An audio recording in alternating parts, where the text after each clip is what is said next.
My name is Isaac Montgomery. As we said, I'm a strategic solutions consultant with Rally. What that means is that I help organizations achieve what we refer to as business agility, which is we define as meaning the ability to drive performance, drive success within an organization. Different from Damon, I don't come from a technical background, right? I'm not really smart enough to do that. I come more from the management side of things. Right? I'm a technology manager, project manager by trade. Like Damon, I didn't really start out as an advocate of Agile. In fact, I'm really not even now. What I'm an advocate about, what I am passionate about, is performance. The success of an organization, the ability for an organization to do more, better, faster, and drive delight in their customers and in their employees. Agile just happens to be the best toolkit that I have right now to help me achieve that. But performance is what we're after. And one of the challenges that I find and that Rally finds in the Agile community is that we make a lot of assumptions that Agile works. Right? We have a religion that says that if you follow these practices, you will get these kinds of results. I want to test that theory. I want to be able to experiment and prove where Agile works, how Agile works, and see if we can't continue to evolve that practice to drive better and better performance. This is my required working agreement for me. Whenever I give a presentation, I have to have a picture of my kids. One, because they're really cute, and two, because the audience is usually less inclined to be mean to me once they've seen my cute kids. So that's Jack and Gray right up there. They're why I do what I do. And that is my third child. That's Olive. She's a lot bigger now. But she's the master of the couch. I come from Cincinnati, Ohio, which is why the pigs are there. Right? Former pork processing capital of the world, our claim to fame, and home of the Flying Pig Marathon. And something else to know about me is that I spent 6 years in the Marine Corps. I'm increasingly aware as I get older of how much influence the Marine Corps has had over the way I look at the world and the way I look at business. Studies have shown that 88% of organizations at this point have adopted some level of Agile practices. Really not a question anymore of selling Agile, of telling people that you need to do this, you need to follow Agile practices. Everybody kind of gets that. What it means, though, when people say that they're 88% of organizations, is that those organizations may be doing daily stand-ups, or they may be doing some test-driven development. They might have a meeting every 2 weeks. They might invite the customer. But there's a dirty little secret out there that those of us in the Agile community don't like to talk about. As this number has gone up, the portion of those people who are achieving transformative business results has been going down. Most of these organizations aren't seeing the benefits, aren't achieving the 4x improvement in productivity that we promised back in 2001. Business agility. That's what it's supposed to be about. Being Agile is not defined by doing daily stand-ups, by doing test-driven development, by writing your user stories as I want so that. Too many organizations believe that following the practices is the goal of Agile. It is not. In fact, if you are achieving true performance as an organization and aren't doing any of those things, then you are an Agile organization. And I want to study you. I want to understand what you're doing because you maybe have found a better way of being and are learning from your performance, which is the definition of being Agile. Kind of illustrate my point, I want to tell you a little story. This is Dave. And Dave hates the fact that I use this picture, which is why I do it. Dave was one of my very first customers.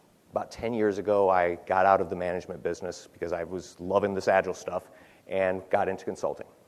And I was out on my own, and I finally got an opportunity to present to a CEO. Small company. Dave's the CEO of a small software development company there in Cincinnati. And I was telling him all about the joys and beauty of the Agile process and how I was going to help his organization transform and the great things that we were going to do. And Dave stopped me and says, I hear what you're saying. Makes a lot of sense. can you help me understand how are we going to know whether or not it's working? I was ready, right? Because I'm a good consultant.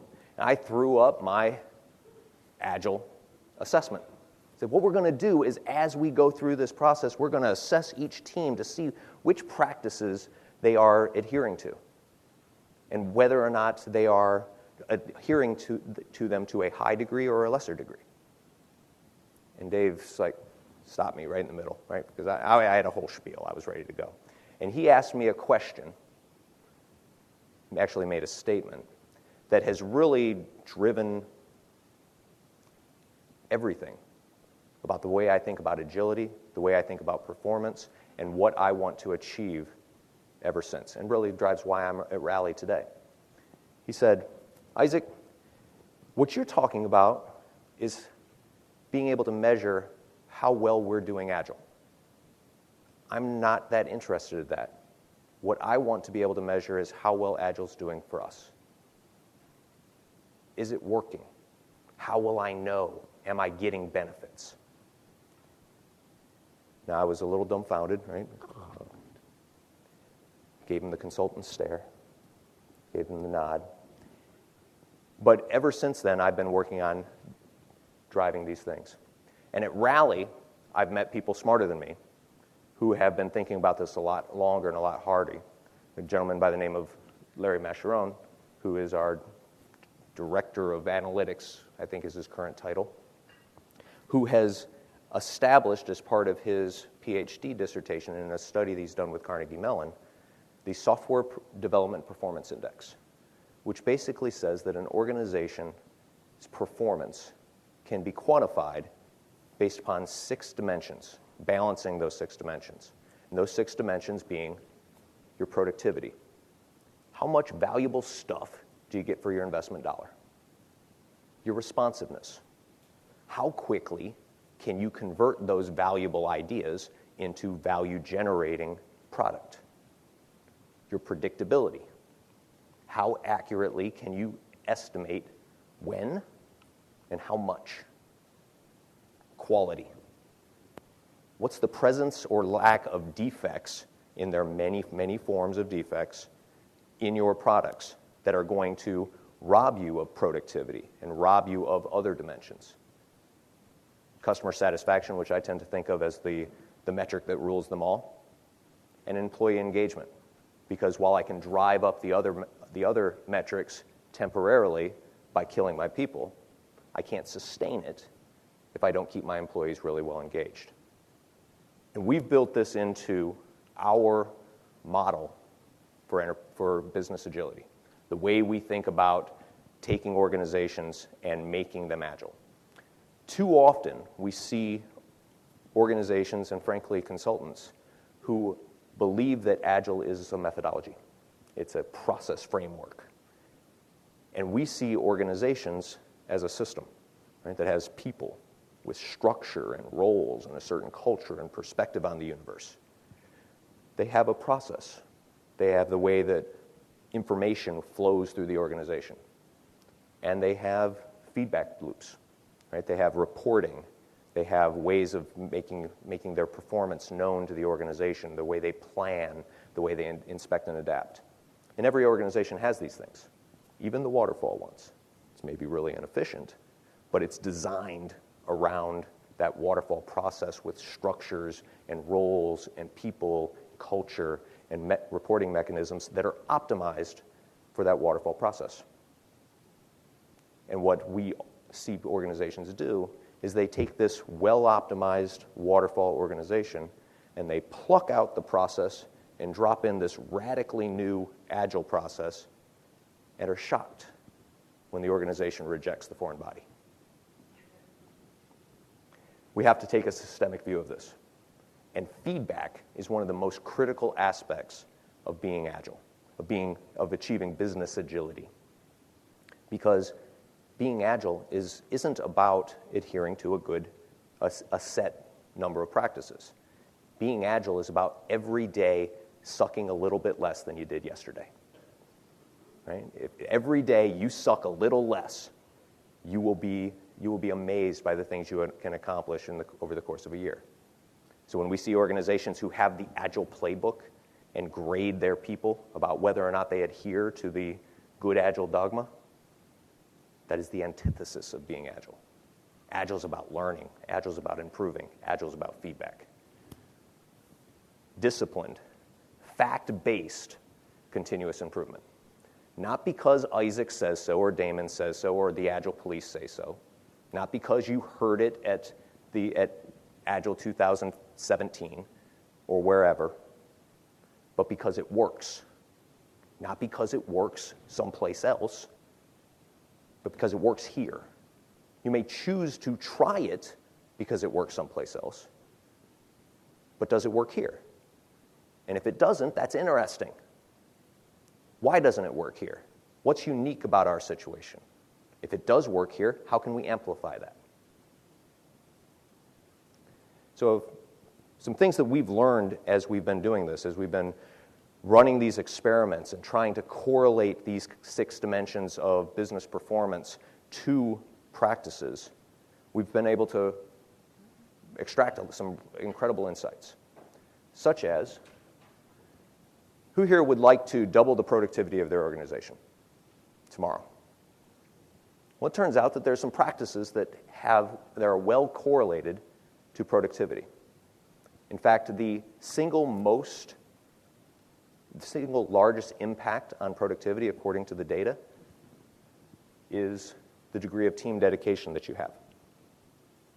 Teams that are 95% stable or greater have twice as high a productivity per FTE equivalent of those teams that are 50% dedicated. That's not Isaac speaking, that's the data. That's what teams are showing across 13,000 Agile teams that we're pulling data from. Now this is big, because dedicated teams is one of the hardest things to do in the Agile world. Right? I work with lots of those 88%. And most of them, when you say, do you have dedicated teams? They stay together and they're only on one team. Say, well, kind of. So we try. If you want to see the productivity gains that Agile demands, the single greatest lever that you have is improve the level of dedication that you have in your organization. Some other things about dedicated teams. Higher productivity, higher predictability, higher responsiveness, quantifiably so. And how dedicated should they be? And what's the impact of them being less dedicated? I'm not saying that you have to 100% dedicate all of your teams. I'm saying that you should look at the data and understand the likely implications of not doing so and make intelligent business decisions based upon facts, based upon insights. Who would like to have higher quality in their organization, in their products? Right? Who feels like defects are the bane of our existence? And God, if we could just stop having to consume 60% of our capacity keeping the damn thing running, everything would be better. Turns out there is a single greatest lever for driving quality within teams. And it's not actually what I would have expected. It's your process adoption, primarily around estimation. And there's actually a lot of debate about this in the Agile community. There's a religious war out there about how you should estimate, what you should be estimating, right? Should you do tasking at all? And if you do tasking, does it make sense to estimate those tasks? Or frankly, shouldn't we be moving to single piece flow and a story's a story's a story, and don't bother with all that overhead of trying to give it an 8 or a 13? Well, if what you care about is quality, the data shows that organizations that do full Scrum, that they estimate their stories using story points, they task out those stories and estimate those tasks using hours, they have the highest quality. And horrible quality come from those teams that are doing the single piece flow. 250% difference. So if you are a high quality type in domain, you're in healthcare, you're in financial services, places where defects are kind of a big deal, people die, then this is pretty important stuff for you. Now, it turns out that it's not necessarily the only dimension.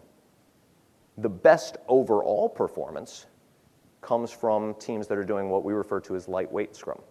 So the way they will identify their stories, estimate their stories, and task those out, but they don't bother with the hours estimates of the task. Saves them a little bit. They get some additional productivity out of it. They actually show a little bit higher responsiveness. But their quality does go down. And they take a hit on quality. So it's a question of when you look at your stereo equalizer of your 6 dimensions, what's important to you and what's good enough? If there's a level of quality beyond which the investment doesn't justify, the benefit doesn't justify the investment. Yes, ma'am. Lightweight Scrum in this context are teams that are running the basic Scrum ceremonies, but they're not estimating their tasks, simply identifying them. They're estimating their user stories. So if we look at here, we've identified it in 4 categories. We got the folks that say we don't need no estimates, single piece flow. We got people who are doing all the full Scrum by the book. We got people who are doing lightweight Scrum. They don't mess with estimating their tasks. And then we have people that are doing hours orientation, where they're estimating everything in hours. Cutting time to market in half. Right? Getting products out the door, exactly the kind of stuff that Damon was talking about. The limiting work in progress, but proven out by data. Teams that reduce their WIP get greater responsiveness. Teams that have greater than 7 tasks currently in process per individual, they're starting everything and getting nothing done.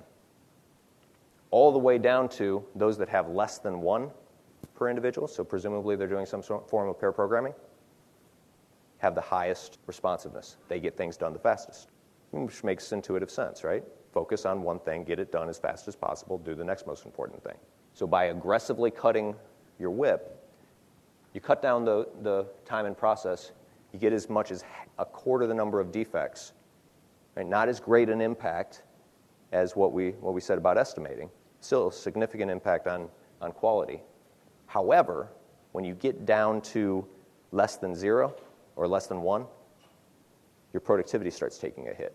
And again, so we're back at that balance. What's the appropriate level of performance that we're trying to attain? And are we willing to trade off some productivity for increasing our responsiveness?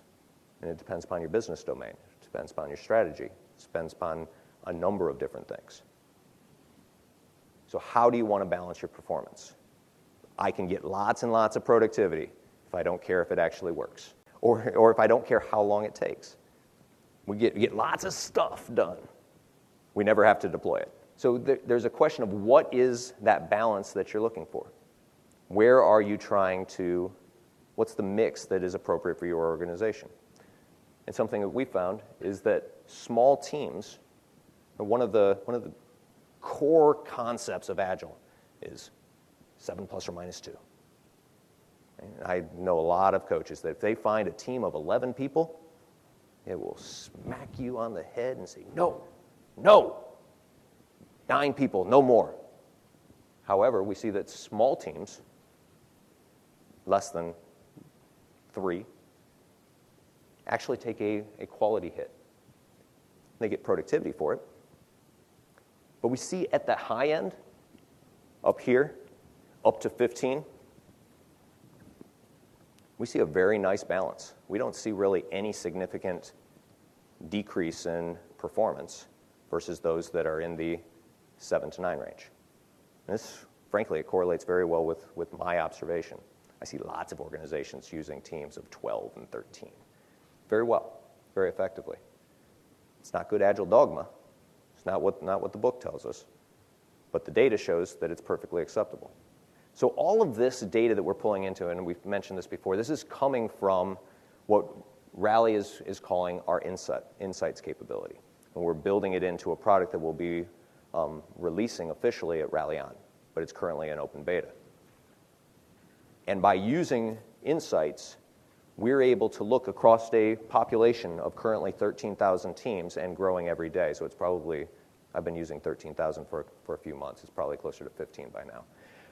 And we're able to look at these 6 dimensions of performance within your organization, roll that up, aggregate it to look at portions of your organization, compare the performance profile of this part of your organization versus this part of your organization, and baseline your organization against the entire universe.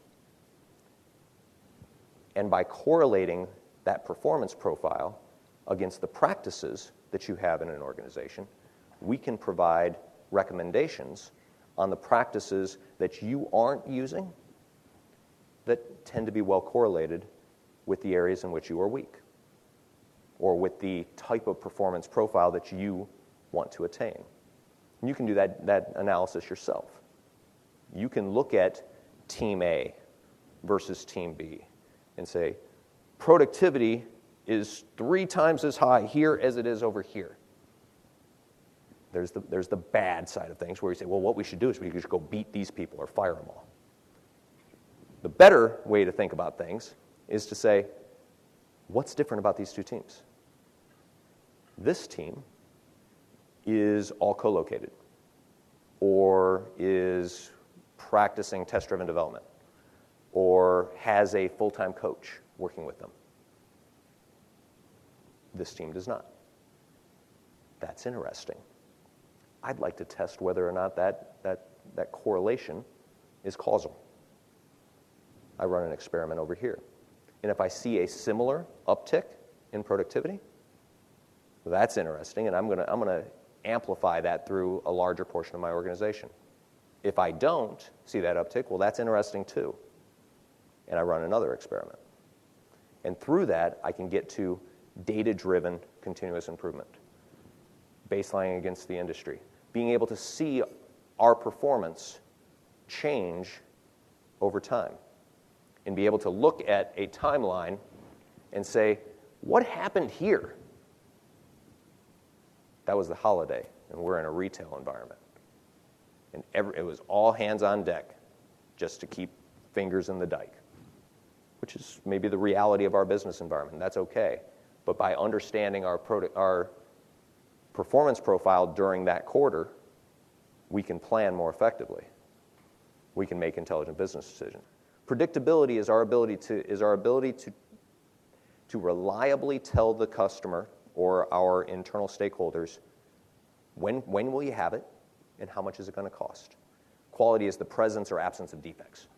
We're able to drill down into each dimension and look at what's our productivity, what's our predictability, what's our quality look like. With the ultimate intent, right, measurement for measurement's sake is just that. It's kind of cool, but it doesn't actually add value. The value comes from the insights that allow us to drive continuous improvement, to drive performance in our organization, to every day suck a little bit less because we're doing something a little bit different based upon data, based upon discipline, not based on religion, so that we're able to get to business agility, right? Driven from an understanding of the people, the process, and the feedback that we need within an organization. Thank you.